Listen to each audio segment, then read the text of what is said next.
ദിവസം 20,000 രൂപയുടെ കച്ചവടം, ദിവസം 2,500 തൊട്ട് 3,500 രൂപ വരെ ലാഭം. അങ്ങനെ ഒരു ചെറിയ ബിസിനസ്സിനെ കുറിച്ചാണ് ഇന്നിവിടെ പറയുന്നത്. ഈ ബിസിനസ് എല്ലാ പേർക്കും വേണമെങ്കിൽ തുടങ്ങാം.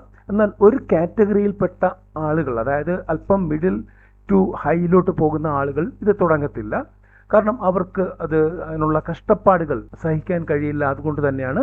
കൂടാതെ അവരുടെ സ്റ്റാൻഡേർഡിന് നിരക്കില്ല എന്നും അവർക്ക് തോന്നാം. അതുകൊണ്ട് അവർ അങ്ങനെയുള്ള ആളുകൾ ഇത് ചെയ്യാൻ സാധ്യത വളരെ കുറവാണ്. എന്നാൽ മിഡിൽ ക്ലാസ് ആയിട്ടുള്ള ആളുകൾക്ക് വളരെ ഇൻവെസ്റ്റ്മെന്റ് കുറച്ച്, അല്ലെങ്കിൽ നിൽ ഇൻവെസ്റ്റ്മെന്റ് എന്ന് വേണമെങ്കിൽ പറയാം. ഒരു 10,000 രൂപ 20,000 രൂപ വരെയൊക്കെ നമുക്ക് നിൽ ഇൻവെസ്റ്റ്മെന്റിൽ തന്നെ ഇപ്പോൾ കൂട്ടാവുന്നതാണ്. അങ്ങനെ തുടങ്ങാൻ പറ്റുന്ന ഒരു ചെറുകിട ബിസിനസ്സാണ്. ഈ ബിസിനസ് വളരെ നല്ല രീതിയിൽ പച്ച പിടിച്ചാൽ ബിസിനസ് ചെയ്യുന്നവൻ രക്ഷപ്പെടും. അങ്ങനെ രക്ഷപ്പെട്ട ഒരാളുടെ കഥ കൂടിയാണ് ഇത്. ഇയാളെ നേരത്തെ തന്നെ എനിക്ക് പരിചയമുണ്ട്. അദ്ദേഹത്തിൻ്റെ ഷോപ്പിൽ ഞാൻ പോകാറുണ്ട്. അപ്പോൾ അദ്ദേഹം പറഞ്ഞ കഥയാണ് ഇത്.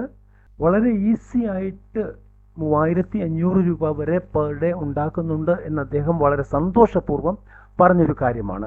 പക്ഷെ ഒരു കണ്ടീഷനുണ്ട്, മഴ പെയ്യാൻ പാടില്ല. മഴ പെയ്ത് കഴിഞ്ഞാൽ അന്നത്തെ ദിവസത്തെ കച്ചവടം കംപ്ലീറ്റ്ലി പോകും.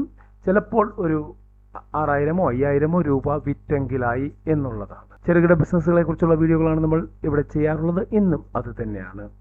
ഈ വീഡിയോകൾക്കൊക്കെ ലൈക്ക് അത്യാവശ്യമാണ്. ലൈക്ക് ഉണ്ടെങ്കിൽ മാത്രമേ ഇത് മുമ്പോട്ട് കയറി പോവുകയുള്ളൂ, ആളുകൾ കൂടുതൽ കാണുകയുള്ളൂ. കൂടാതെ ഒരു ലൈക്ക് ഞങ്ങൾക്ക് പ്രചോദനമാണ്. അപ്പോൾ ഒരു ലൈക്ക് ചെയ്തിട്ട് ഇനി മുമ്പോട്ട് കാണുന്നതല്ലേ നല്ലത്. പിന്നെ ഇഷ്ടപ്പെട്ടാൽ ഒന്ന് ഷെയർ ചെയ്തേക്കുക. ആദ്യമായിട്ട് കാണുന്നവർ സബ്സ്ക്രൈബ് ചെയ്യുക. ഇവിടെ പറയാൻ പോകുന്നത് മറ്റൊന്നുമല്ല, ഒരു ചെറിയ തട്ടുകടയാണ്. തട്ടുകടയ്ക്ക് ഇപ്പോൾ ഗവൺമെൻറ്റിൻ്റെ ആനുകൂല്യങ്ങളുണ്ട്, അവരുടെ സുരക്ഷയുണ്ട്, സംരക്ഷണമുണ്ട്, അസോസിയേഷനുണ്ട്, പല കാര്യങ്ങളുമുണ്ട്. അവർക്ക് ലോൺ പ്രത്യേകമായിട്ട് കൊടുക്കുന്നുണ്ട്. അപ്പോൾ അങ്ങനെ ഒരു ചെറിയ തട്ടുകടയാണ് ഇവിടെ ഉദ്ദേശിച്ചത്. ആ വ്യക്തി തട്ടുകടയാണ് തുടങ്ങിയത്. ആദ്യം അദ്ദേഹം തുടങ്ങി 1, 2, 3 ആഴ്ച അദ്ദേഹത്തിന് കച്ചവടമേ കിട്ടിയില്ല. അവസാനം നിർത്തിപ്പോയേക്കാം. കയ്യിലിരിക്കുന്ന പൈസ മുടക്കി ഓരോ സാധനങ്ങൾ ഉണ്ടാക്കി വെച്ചിട്ട് അത് വേസ്റ്റായി പോകുന്ന ഒരവസരം വന്നപ്പോൾ നിർത്തിപ്പോയേക്കാം എന്ന് കരുതിയ ആള് വീണ്ടും എന്നാൽ കുറച്ച് ദിവസം കൂടെ ട്രൈ ചെയ്ത് നോക്കാം എന്ന് പറഞ്ഞ് മുമ്പോട്ട് പോയപ്പോൾ കിട്ടിയ ഒരു അനുഭവമാണ് ഇത്. ഈ ബിസിനസ്സിൽ അദ്ദേഹം ഞാൻ പറഞ്ഞതുപോലെ തന്നെ പെർ ഡേ 20,000 മുകളിൽ രൂപയ്ക്കുള്ള കച്ചവടം ചെയ്യുന്നുണ്ട്. 2,500 തൊട്ട് 3,500 രൂപ വരെ മിനിമം ലാഭം കിട്ടുന്നുണ്ട്. അതുകൊണ്ട് തന്നെ അദ്ദേഹത്തിന് നല്ല രീതിയിൽ, കാരണം ആ ഒരു ദാരിദ്ര്യാവസ്ഥയിൽ നിന്ന് കരകയറാൻ പറ്റി എന്ന് അദ്ദേഹം അഭിമാനപൂർവ്വം പറയുന്നുമുണ്ട്.